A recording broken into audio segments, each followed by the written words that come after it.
everyone, welcome to All About the Joy. This is the private lounge. We have Mario back in the house. Hey, Mario. Hey. Cynthia's here. Hello, Cynthia. Rick Costa.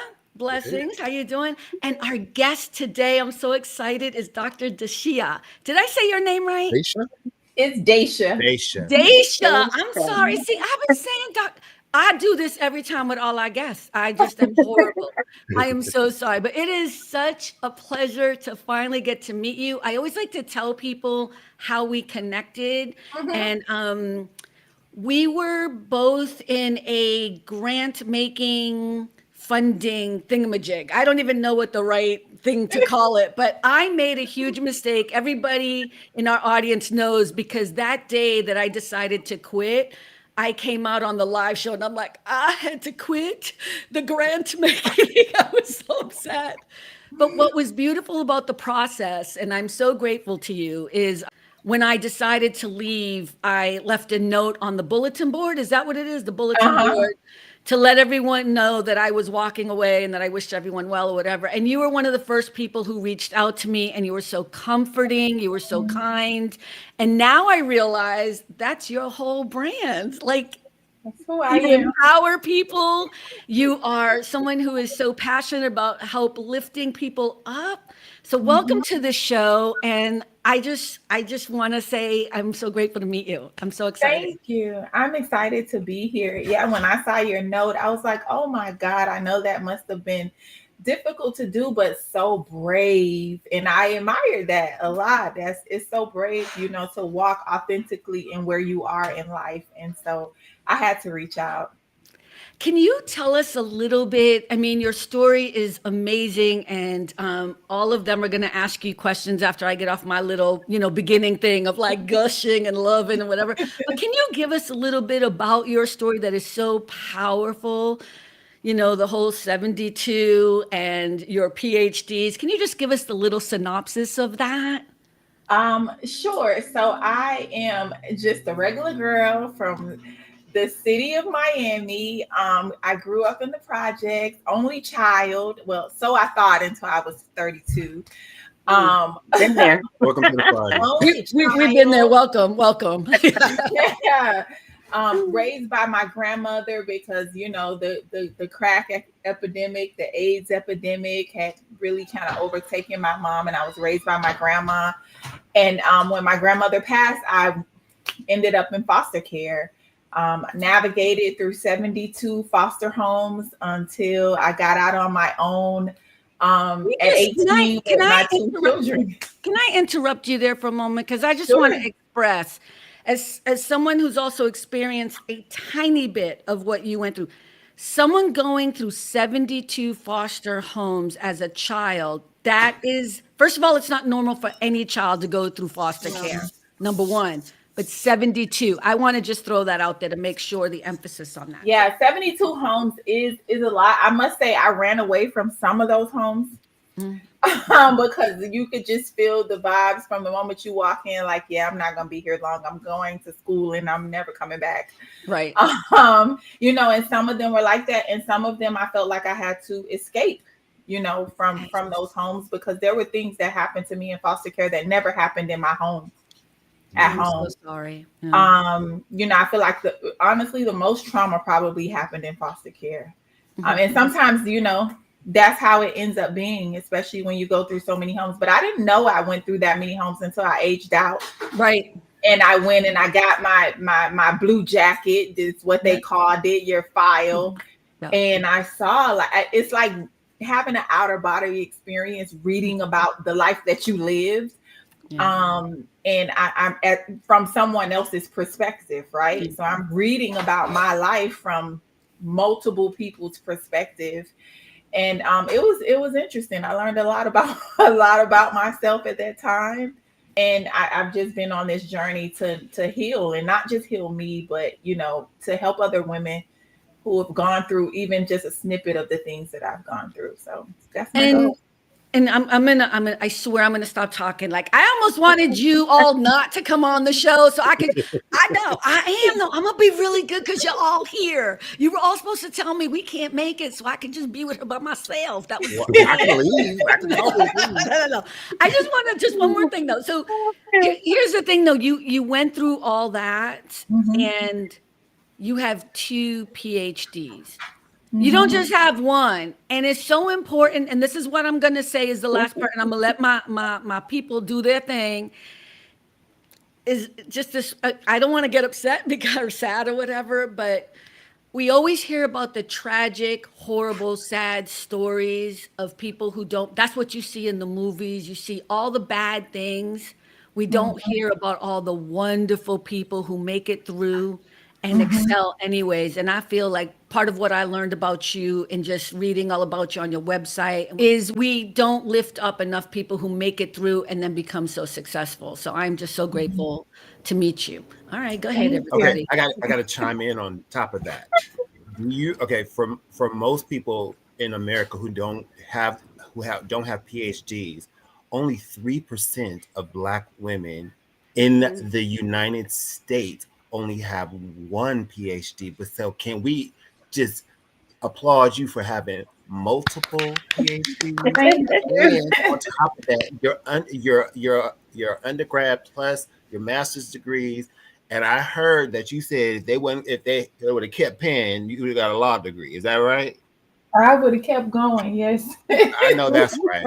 So what I'm saying to you is that you are truly an overcomer in every facet of the word. You are dynamic. You are phenomenal. You are chef's kiss. God bless you. You're amazing. Thank you. I appreciate that. Receive it.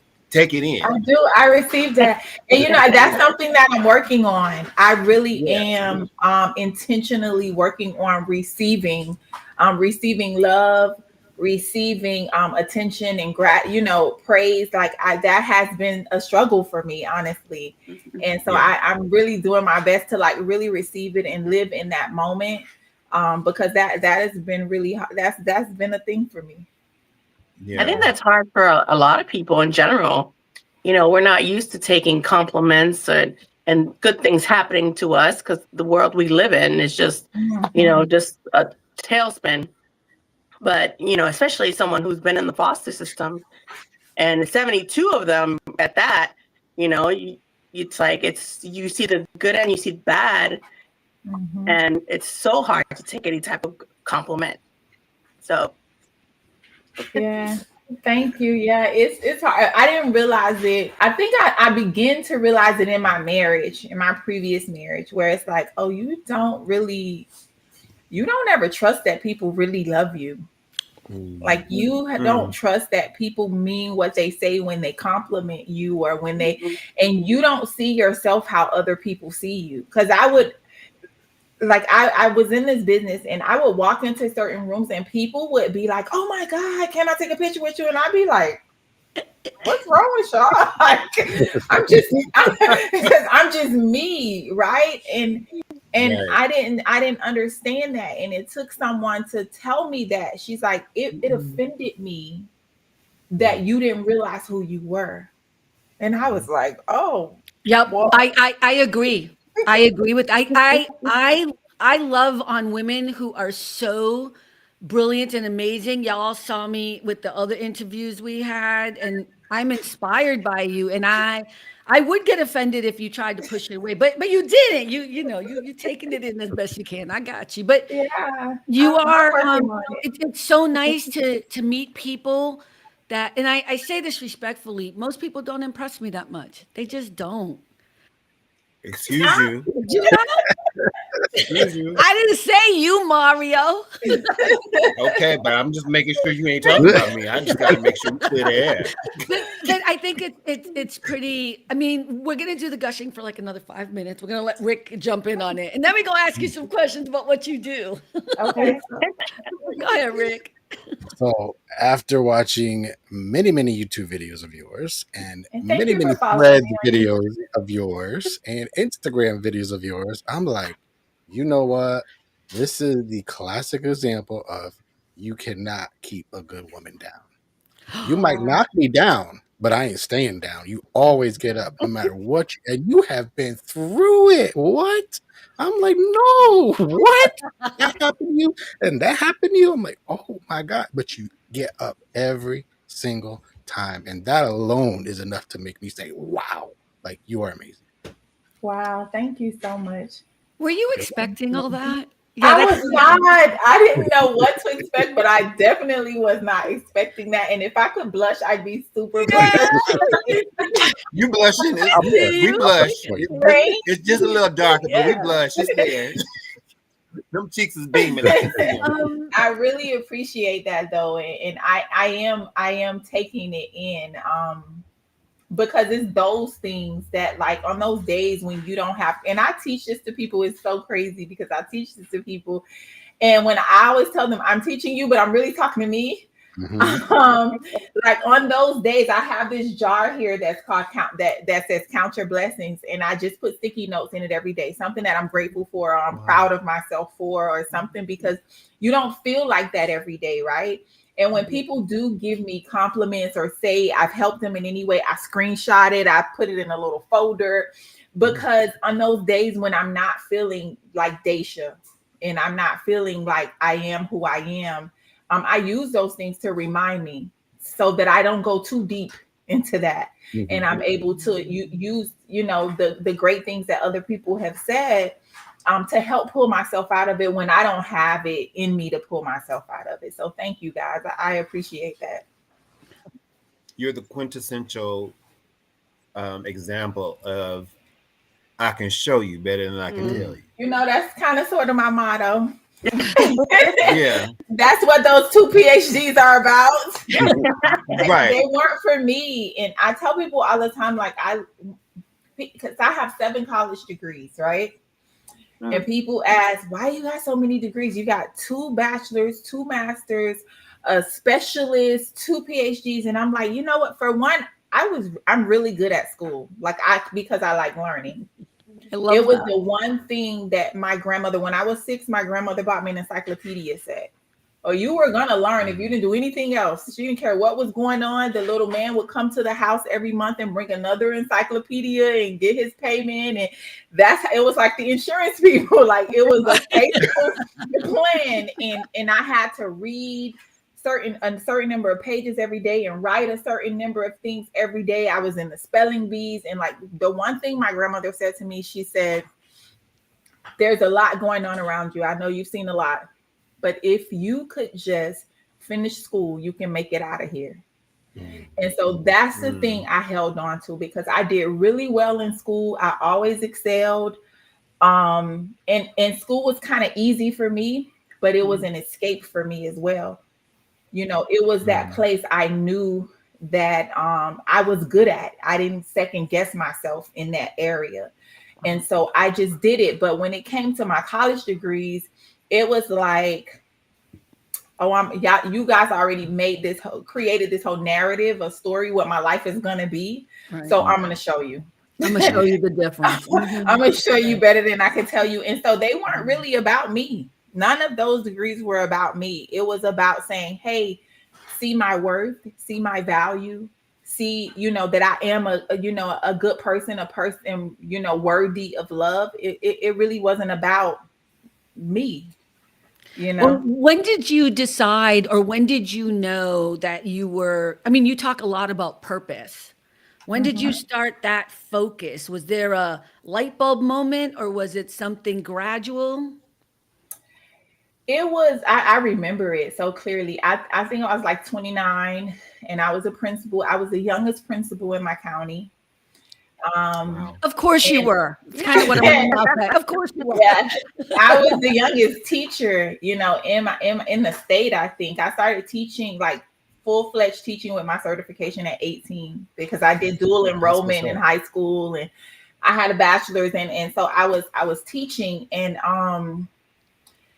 it was like around 29. I was probably in my 2nd or 3rd year being a principal, and I just did not feel fulfilled. I was not happy.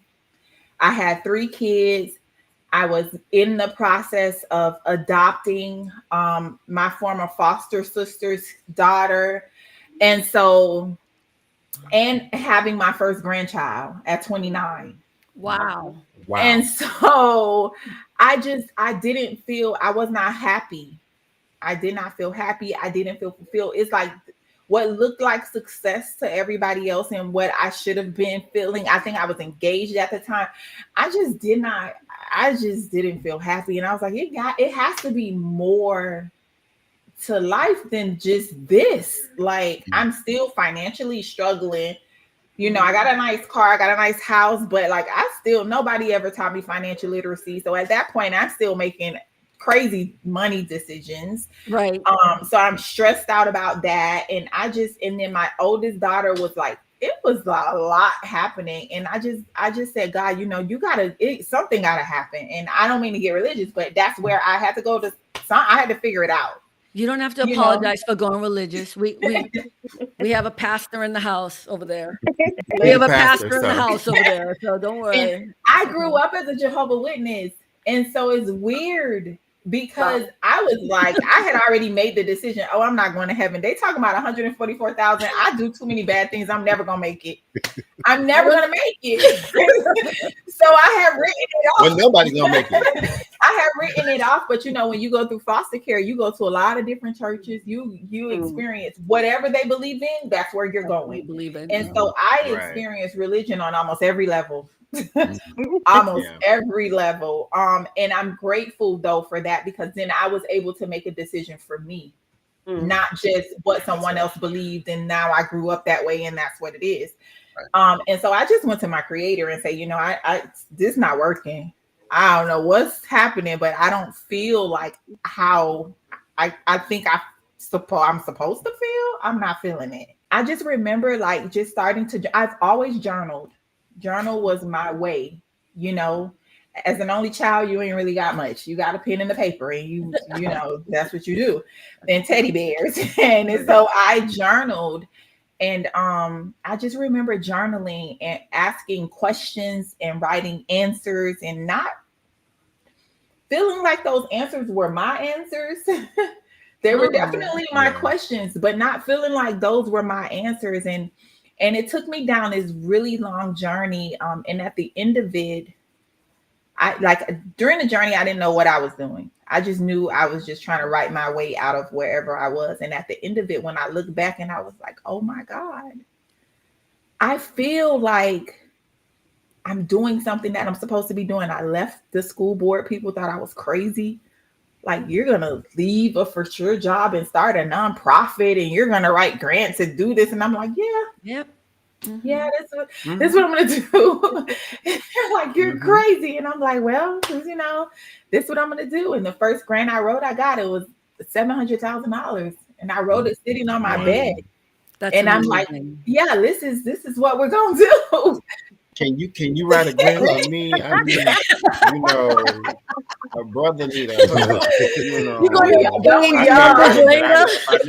But what they say, if you don't know, you put yourself around people who do, right? So we are formally introduced. So Mario. That's how you make the connection, though. That's what you got. Look, closed mouths don't get networking right now. That part. But yeah, that's kind of how that purpose journey started. And did that start then? She's on purpose, or that was the general idea? So I just started really saying she's on purpose. Okay. Mm-hmm. It was like this thing that I would just say, and people would be, you know, just in regular conversation, I'd be like, yep, because she's on purpose. That worked out because she's on purpose. And it just kind of stuck. And I think I officially made She's on Purpose like a business like 2017 or 16 or something like that. I have a question. I know since you lost your grandmother at such an early age, I know what is your fondest memory of your grandmother? What do you remember? What sticks with you? Oh wow. So my grandmother was super funny. So what I remember is every day coming home from school, my grandmother was like an avid card player, and like Bidwiz, all that spades and gin rummy. And she would be, I would come in the door from school and she would have the card. She would already be at the table with the card set up. She's like, sit down, we're playing gin rummy. And we would play gin rummy. And then every night at 7:00, we would watch Wheel of Fortune. And she would bet me a quarter who could solve the puzzle faster. Oh, okay. And so that was our thing. And I'm like, I'm going to solve this. Like, she would always beat me. She will always beat me, but she still give me a little quarter here and there sometimes, and she felt bad for me. But yeah, that it was. And I only beat her one time. Like, and I would guess, I would second guess myself and be like, did I really beat you, or did you let me beat you? And she's like, no, you really did it that time. Like, well, one time that I could count, but that was like our thing. You know, I was her oldest grandchild, so I'm the first grandchild. So that was really like our thing. The Jim Rummy and Wheel of Fortune. Oh my God, that's special. But see, and you also talked about her getting those encyclopedias. So listen, I had an encyclopedia and I had a typewriter. Well, encyclopedia set and a typewriter. Nobody had typewriters back then. But she would none of the kids, you know, the adults were using the typewriters, but the kids, you're coming home in elementary school and she's like, yep, read this many pages from the encyclopedia and the atlas, and I need you to type up this. And I'm like, wow. Okay. Wow. So she was teaching me a whole bunch of skills all in one. Yeah, that's exactly what she was. Yeah. Pretty amazing. Go ahead, Cynthia. So you said that you have 7 degrees. Could you tell us what each one is in? Sure. So my first bachelor's is in elementary education with the ESOL endorsement. And not that I speak a lick of any other language, but that was the thing. That was the thing. And then I have a bachelor's in reading.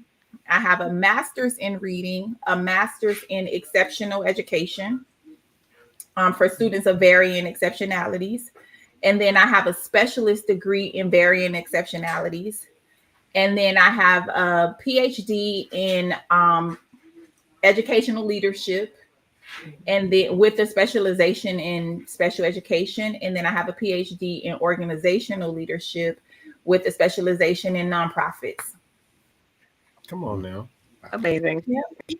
God, I feel so inspired, but also I'm like, I need to do some more stuff. like we gotta step it up a little bit. Feel a little lazy. I feel a little lazy, exactly.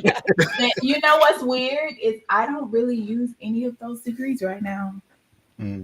But you kind of I don't use them.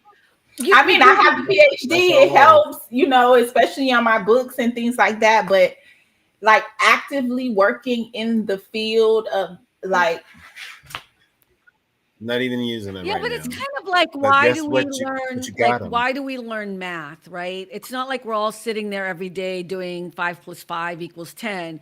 But what we do learn is logic, and that's what I think people don't understand. That even though you're not working in the field that you specialized in, you learned a lot, and all those skills are coming through every day. And I have to say, I'm like, today, I must have said it 5 times. I'm like, I need to get home on time because I am interviewing a PhD person. This is a doctor. Okay, this is a real person.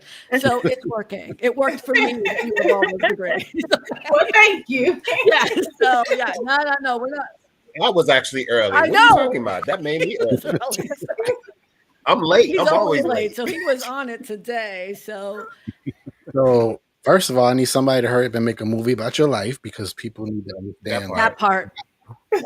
Get Angela Bassett. And then after they do that, like really like analyze, like wow, like Mario said, overcomer. But the question I have now too is, your life was so chaotic, you know, especially as a kid. And when you're a kid, you don't have control. Like it just happens to you. What are you gonna do? Do you feel like school, because it's structured, it's a safe place, ain't nobody gonna do nothing until you there, hopefully, that happens in real life. Do you feel like that helped you a lot as far as getting the great education that you had, and that it felt safe. So you felt like I'm good at this, and I'm gonna really, really do good at this because this is a safe place. And you know what I'm trying to say. Mm-hmm.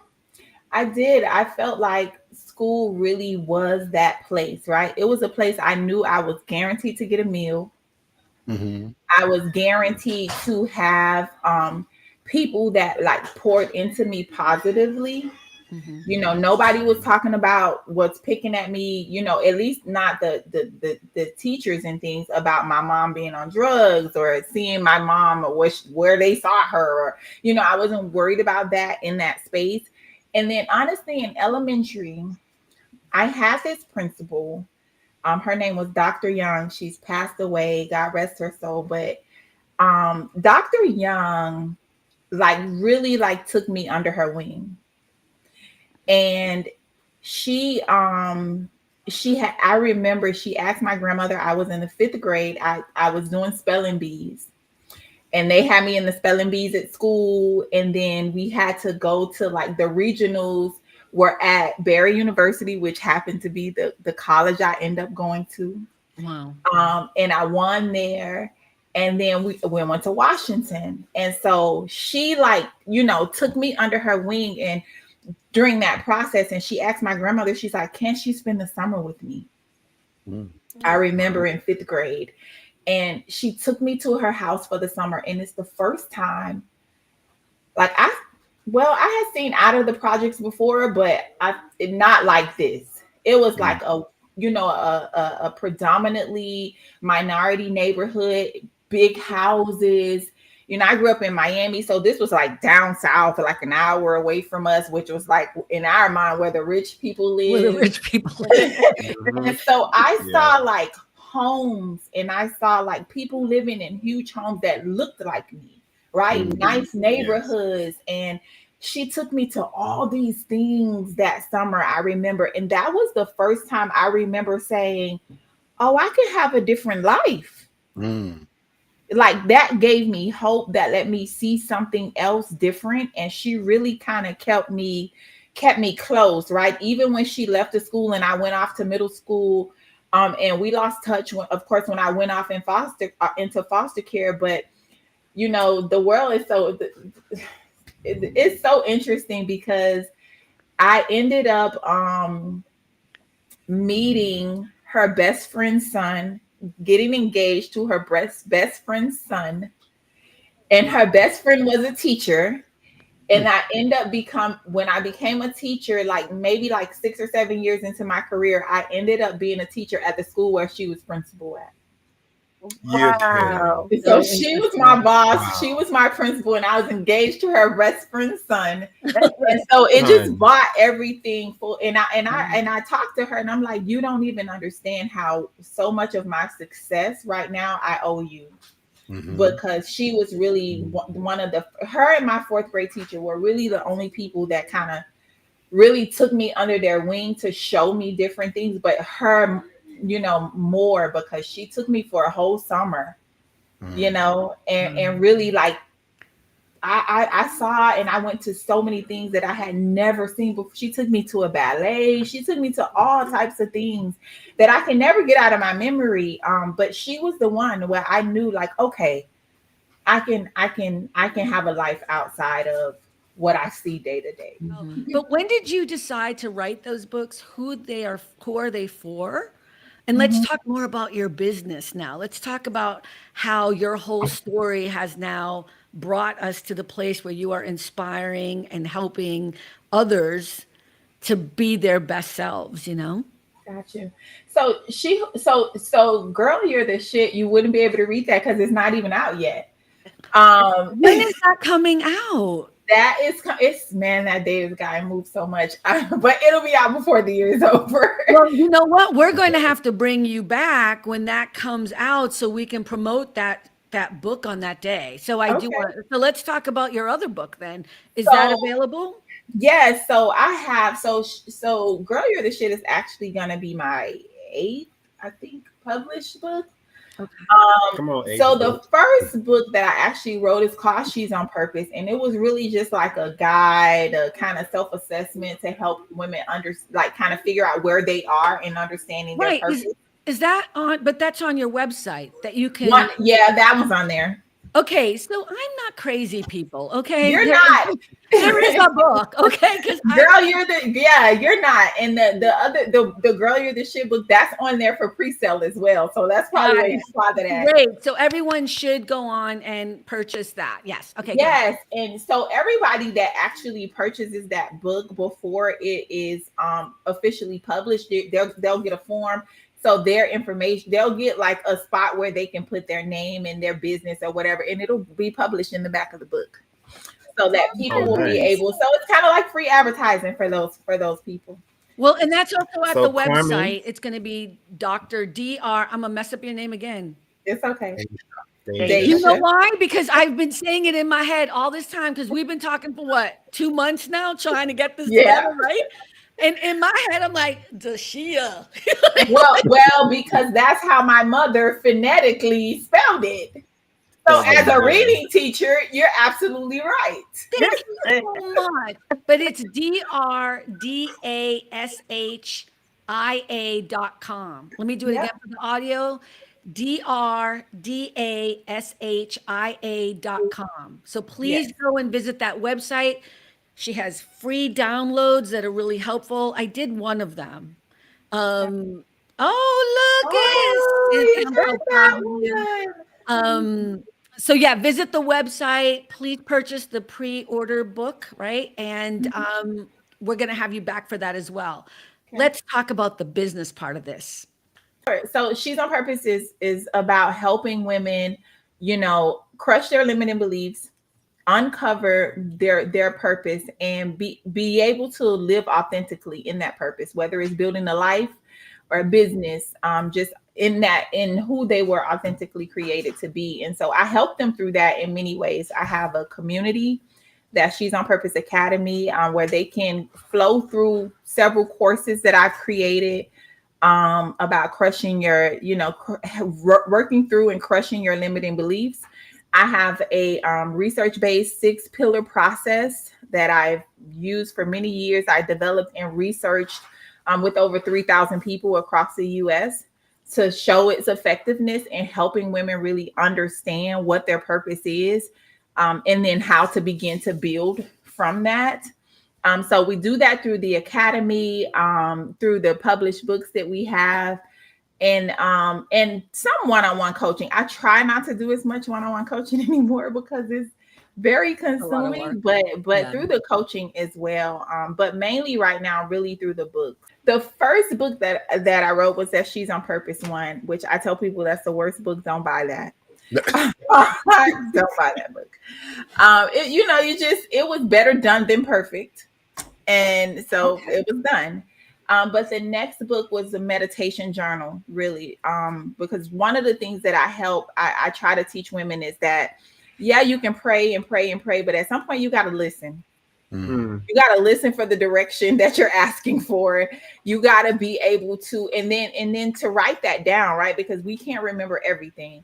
And so I created that meditation journal to just kind of teach women to kind of take a pause and listen, and get quiet within yourself, and then be able to write down those things that you're hearing. I think I did that on the website, right? That's one of the meditation, maybe. Yeah, that's what I put. That you have a free, I guess it's a sample PDF. That's the one I did. Yeah. Okay. So did you stop and listen to yourself? No, clearly not.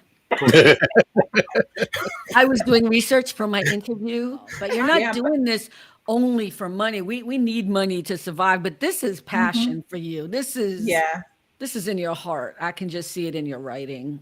You said something really interesting just now. Who pours into you? Mm-hmm. Well, right now, my husband pours into me. Thank God for that. My kids are in not all of them. not the oldest one yet. She's not there yet. But my middle daughter she's always poured into me in ways that I didn't know that I needed. I felt like it was defiance but it really wasn't. Mm. She was the one who would say, like, at 9 or 10, she'd be like, I don't agree with that whole what happens in this house stays in this house. Mm. It's like, I don't agree with that. At 9 or 10? And yeah, she's like, if we need outside help, then we need to get outside help. Oh, I love Like, I this. don't agree with this whole thing. And she's always like, so she was pouring into me when I didn't know that I needed it. But now that she's almost 30, she is she's an amazing mother. She went to my, my alma mater, and she's like, I remember you used to bring us here when you were in college and used to bring us to class with you. And she's like, man, and now I'm here and I'm like bringing my daughters. Wow. And so that's pouring into me, because I had a lot of parenting guilt. And so now my kids are pouring into me. My community even pours back into me, because there are days I show up in my academy and I'm just like, listen, I need to hear, how am I supporting you? How am I helping? Because every day is not a great day. No. And I don't shy away from those feelings anymore, or those days anymore. And I don't just try to show up strong every day anymore, because I don't deserve that. Do you realize people are your sandpaper? How people can just smooth out those rough edges. It sounds like that middle daughter was your sandpaper, because I know my daughter is my sandpaper. Baby, she roughs me up and she smooths those edges out, because because we can be challenging, but I see you completely. Yeah. Does your middle child, does she remind you of your grandmother? Is she more like your grandmother was? No, she's not actually. She's so much more like quiet and reserved and just like, she's not like my grandma. She doesn't remind me of anybody. She's just her. Yeah. It's so weird. She's always been like quiet. She dealt with some confidence issues because she had eczema growing up. And that kind of, messed with her confidence some. But man, when she got that thing back, she is just like, this is what I believe in and this is who I am. And she's like, and I'll give you this one quick story. So she has daughters, 2 daughters from this guy that, of course, I did not like, because the parents never liked the guys. Never does. And she, she was transitioning and she was working and going to college and doing all these things. And I remember calling her one day and she's like, I'm like, what are you doing? She's like, oh, I'm packing up the girls' stuff. They're about to go live with their dad. And I was like, what? Oh. And she's like, yeah. She's like, it's too much for me. I got a lot going on. I'm trying to go to school. I'm trying to, work. I got all these bills. I got all this stuff on my own, and he's not doing anything. So he's about to get his daughters. And I'm like, but you're the mom. You can't say, like, I put all of my beliefs and things. And she's like, Mama, I'm going to just tell you right now, I didn't make these kids by myself. I'm not raising them by myself. That's their father. I'm not giving them to a stranger. She's like, he needs to get them for like a year so I can get some stuff together. And then when they come back, I'll be better. And I'm like, she's like, I'm going to send them purpose. I'm going to see them. But she understood that so clear. And for me, I thought that, like, I could never do that. Oh my God. How could you just she's like, I'm not giving my kids away.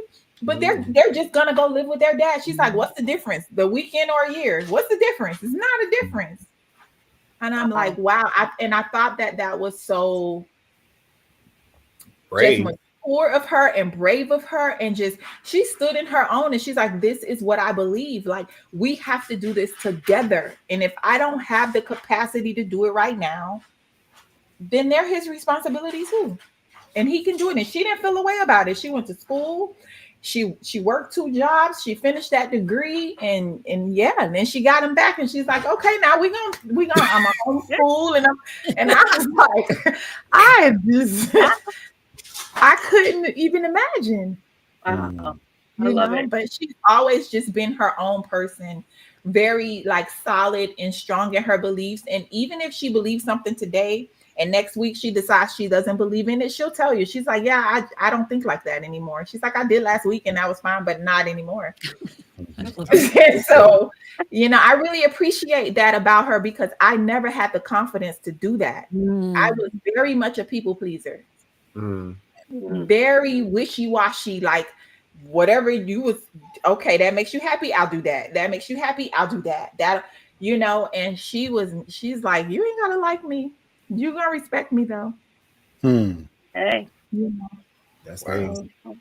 Okay, you've been a principal and an educator, and should we say coach? Is that right? Do you want to say coach? I don't know. Some people don't like the life coach thing, and thing. I know. That's why I'm always purpose ambassador. Okay, thank we you. love that. Purpose ambassador. What's the biggest myth about leadership that you like to kind of tell people is true or not true? Like, what's the biggest myth? Ooh, that the leader got it all figured out. They don't. They know just as much as the people they're leading, probably just a little bit more. Just a little bit more, right? Everyone's faking it till they make it. Everybody.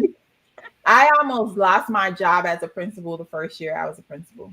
I was almost fired. I was called down to the superintendent's office.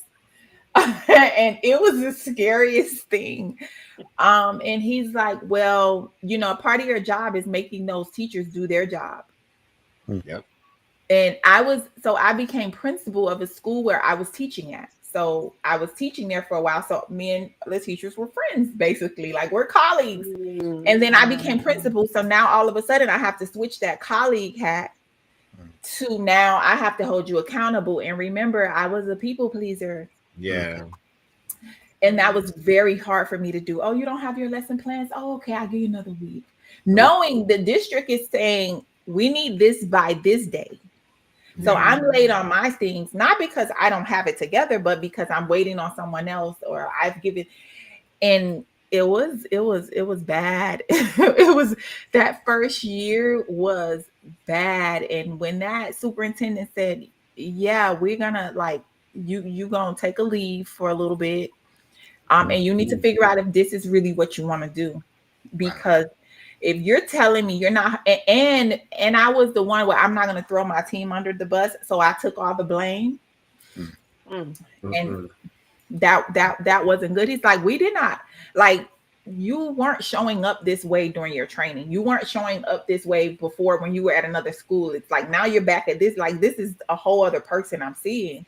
And it was because I didn't want to lose my friends, right? I didn't want them to be mad at me or to think that I got too big and that I big headed, and it was rough. And I had to go back to the school and tell them, like, first of all, I have 3 kids to feed, and we can't lose this job. No. So y'all gonna have to get y'all stuff together. Right. But that's kind of the whole idea of like this. The leaders are, not everyone, but most leaders are faking it till they make it. I've worked with many clients who, I'm telling you right now, they don't know as much as they pretend to know. You probably knew more than they did, Carmen. Yeah. Well, I'm just saying, like, in general, it's just kind of that thing, right? That it was a great answer is all I'm trying to say. And I have some rapid fire questions. They're not really rapid fire, but what's a quote you live by? Oh, speak what you seek until you see what you said. Say it again, because that's at the bottom of your emails. Yep. Speak what you seek until you see what you said. And that's yours, right? That's right. I live by that. Keep speaking it. Do you want to explain it to people who maybe don't get it? It took me a moment. I read it and I was like, wait, ooh. It's wrapped into the affirmation book I wrote. I really believe in affirmations. I really believe in speaking life into yourself. And I believe that you see things twice. You have to first see it in your mind first before you can materialize it in the real world. You see it in your mind with your belief. You got to believe that you know that you can have this thing or do this thing or be this thing, whatever it is.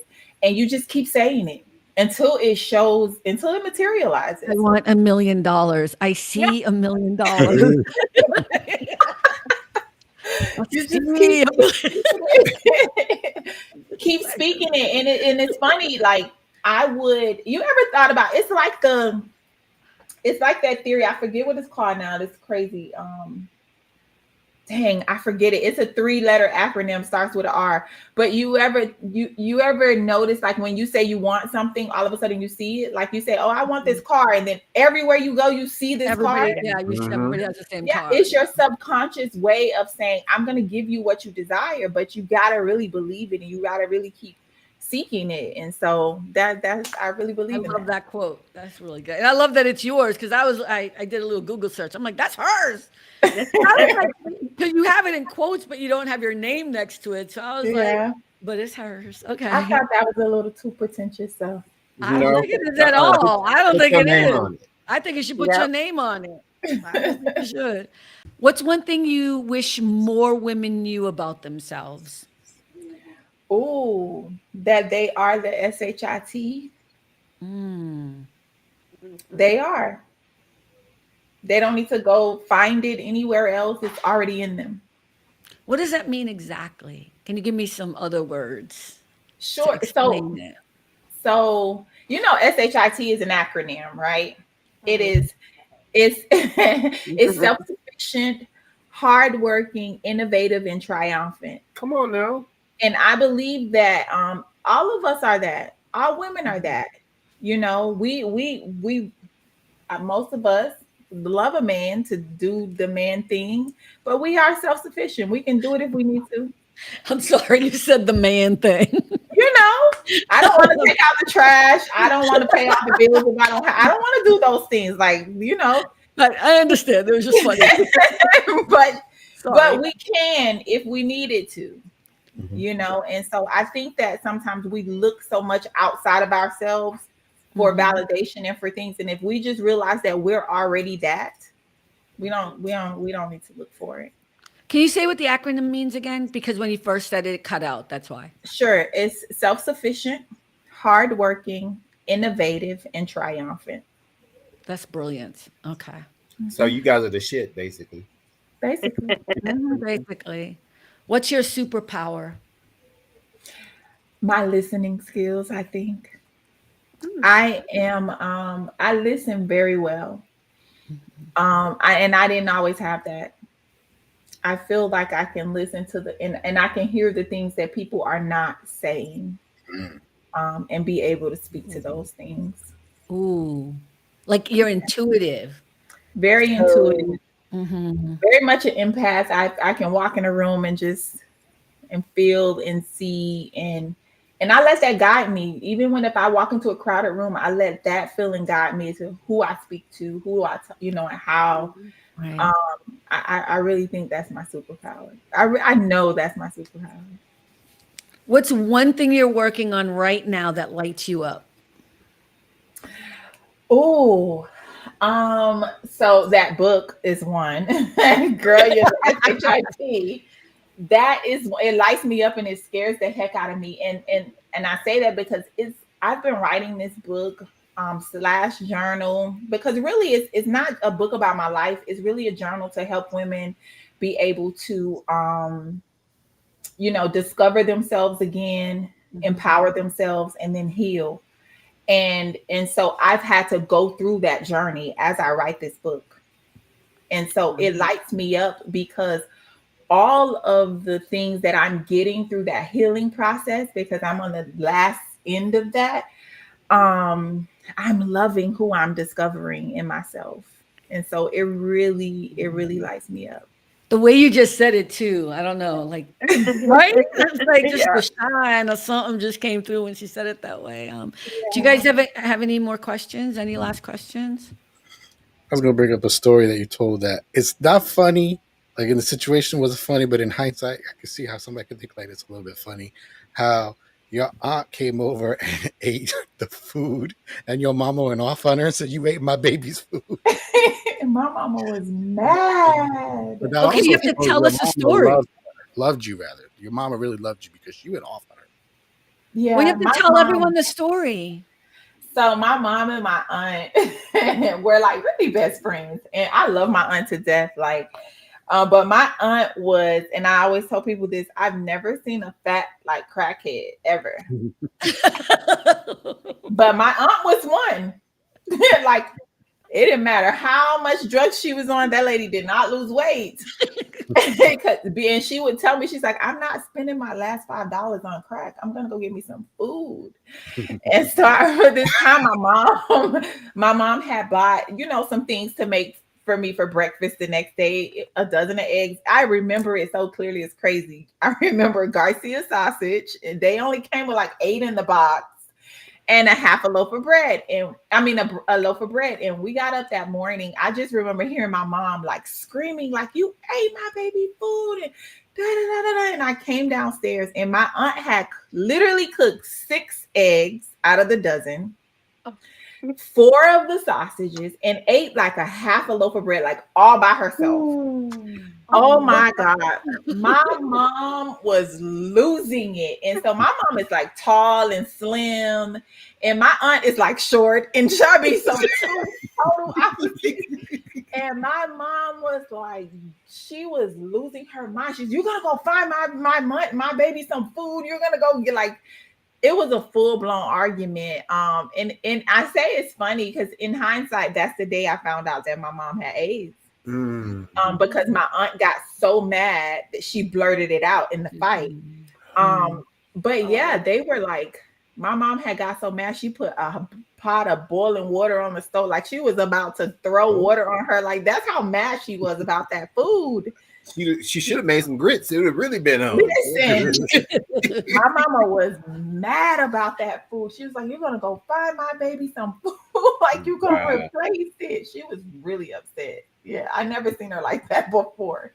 But it was funny. You had some incredible women in your life. It sounds. Yeah. I mean, I think there's the sad part of the story, but I think what makes you so resilient is that you tend to see joy, you see positivity, you see light, you see that other side of thing. And I think that's what you and I have in common, which is what I try to keep telling people. Like, we can be in a bad situation, we can find ourselves in mistakes and errors and issues that maybe we don't want to be in, but can you find the light? Can you find a way to find joy and walk through it? And that's why I love what you're doing. And I'm just so glad you're here. Will you come back? Thank you. Yes, of course I will. Thank you. If you guys have me back, I'll be back. No, we're gonna have you back. Mario, were you gonna have a question? I'm sorry. I saw you. No, it's okay. No, I just wanted to say that, Carmen, I see a common thread between the two of you so much. You don't even understand the common thread that you and Carmen really have. And by you reaching out and touching her in that moment from that note, you don't even know. Carmen has a book herself. I don't know if you know that. Wow. No, I don't know. Okay, yes. No, we need to say that. Oh my God. No, because you guys really need to connect outside of the show, because you guys are so you're just like this, believe it or not. So what you're saying is this was purposeful. It was divine. It was truly a divine intervention. You were meant to touch her. Yeah. And you were meant to be on this show because you are bringing so much joy and light, like Carmen said, and uplifting to the show.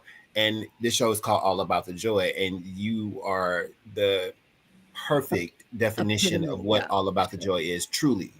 It is truly like you like we'll after the show. I'm only hesitant because this is about her. That's why I know what you're doing. I'm just so glad that you're here. I'm glad we got to meet. This is not the last time that you will be on the show for sure, but also in my life, whether you like it or not, I will be on purpose with you. Okay. But Carmen, I am not like really coaching right now, but I would I was messing with you. Stay connected to you, because it seems like we are supposed to be connected.